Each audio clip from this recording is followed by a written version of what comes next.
Hey everybody, welcome to Game Trailers TV. I'm Jeff Keighley, and this week I'm in Dallas for a pretty big exclusive, the first look at the brand new Ghostbusters video game. And to tell us about it, I've got Mark Randall, who's the president of Terminal Reality, the developers. So Mark, how did this dream project come about? It's an interesting story. We were on the West Coast pitching our own original title to Sierra, and they said, wow, that's great, we love the technology, but how about Ghostbusters? They had just done a study. They found out the ghost with a line through it was the second most recognized symbol in the world. So we created a prototype of Ghostbusters. They loved it. They brought it to Sony Pictures, and we got the game Ghostbusters. Go get 'em, Ghostbusters! The story of Ghostbusters, the video game, starts out, you're a new recruit, you're a fifth Ghostbuster who's been hired to test out Egon and Ray's new equipment. Of course, Egon and Ray don't want to test it out themselves in case something bad happens.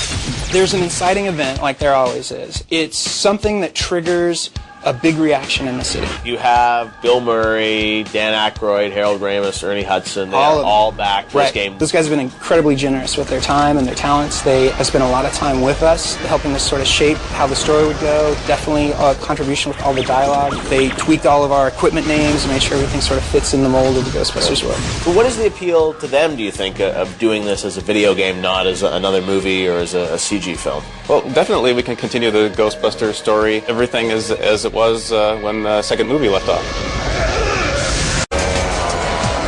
So when you collaborate with Dan and Harold on the script, I mean, how involved are they in helping you with the game design and the gameplay? He adds a lot to what he would do, or what the character would do, or what the equipment would do. Like the proton stream does this or doesn't do this. So when Dan is here at Terminal Reality, does he come sit down with you, check out your levels, give you some advice? He's gone through like our weapons and handles all the script stuff. A lot of the naming stuff, like when you get to go through all the lore and stuff, all comes through him and stuff. So they get to stamp everything. And they're all commenting on your actions as you go through. I mean, even the level I saw today, where like Dan Aykroyd is, giving one-liners. Oh yeah, they comment on what's going on in a really specific way, so you feel like you're there and that they're there. And then they also comment on your performance, which can be kind of daunting, but they're judging you constantly. Game Trailers TV is back here in Dallas for our world-exclusive first look at Ghostbusters, the video game. And joining me now is Andy, who's the lead level designer and the man who is recreating the Ghostbusters world inside of a PS3 or 360. Yep. So tell me a bit about the levels of this game. We have some that are based on the movies, but then completely new environments as well. We have levels that are based in New York, like the movies were. You get to see a variety of spaces, environments with different levels of destructibility and things that you can interact with. We visit a lot of the old places and update them, and we also made sure that we got all the icons in first before we started to add on to the new stuff. There's a place called Lost Island. An island appears in the river, and that's part of the plot progression as you go through, and you discover, that you're eventually unraveling and part of the ghost world coming through. So you actually get to cross over to the ghost world at one point in this game? Yeah, you get to travel over to the ghost world, and because of the nature of some of the weapons and tools that the Ghostbusters have, you can manipulate the environment in different ways, and we expect that'll be a really nice change of pace.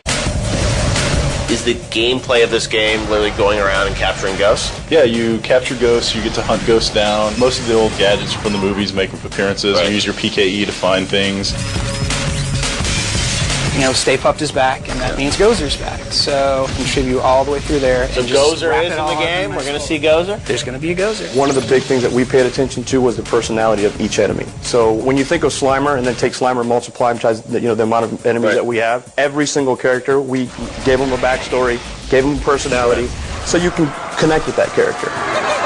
Who's going to be that new classic monster? We have a character named Pappy Sargassi. He's got the big giant fishing pole, and he tries to catch the Ghostbusters and stuff. Do we know who is playing Gozer yet? We do. I see. We do. Do we know it's going to be played by a female? It's. I can tell you that it won't be played by a female. It won't be played by a female? No. Do you have to ever fight Gozer? Well, I don't know if he was going to show up, but if you didn't fight him, I don't think anybody would be too happy about that, right? That was the world premiere of Gears of War 2, Angel.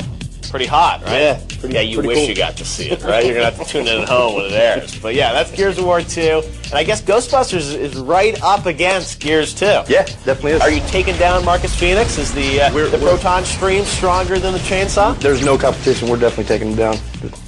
All right, them's fighting words, Yeah, right? for sure. What are you going to throw at them? Some good stuff. Because they are ghosts, they can do anything. So really, the imagination can run wild.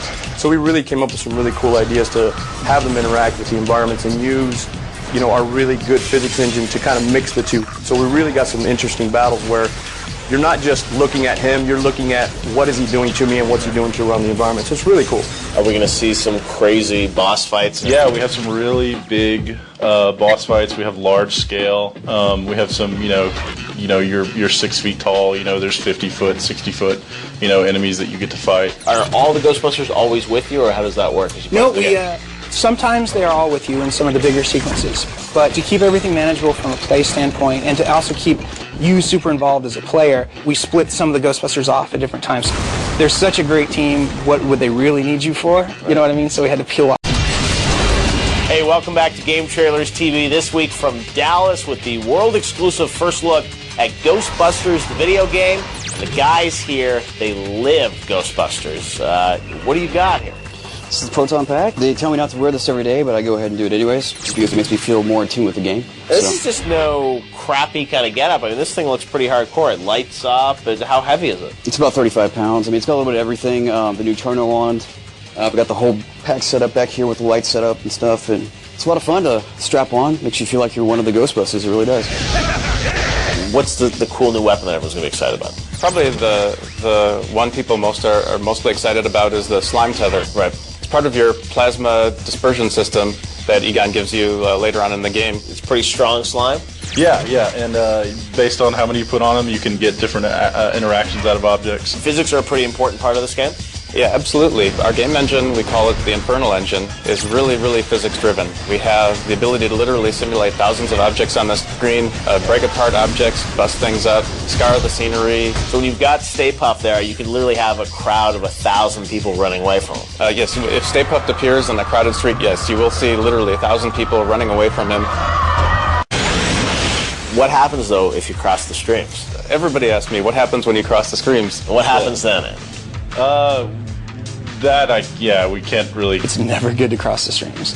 So what? It's always significant when you cross the So streams. what's going to happen in the game when you cross the streams? Something very significant. Might be a death animation. Hey, maybe. Or maybe unlock a secret level. Maybe it'll shut down your Xbox. Who knows? Or your PlayStation. Who knows? That would be, or take away all your achievement points. It's supposed to be pretty bad, so you heard it. So if you cross the streams, your game will be over. Can we really say that? No, I don't think we're willing to go that far. Either. Really? Yeah. So it might actually create something beautiful. You never know. You don't want to cross the streams. Don't cross the streams. Don't cross the streams. One last question, though. Is the theme song coming back? The theme song is definitely coming back. Awesome. All right. Well, that's it for this week's Game Trailers TV.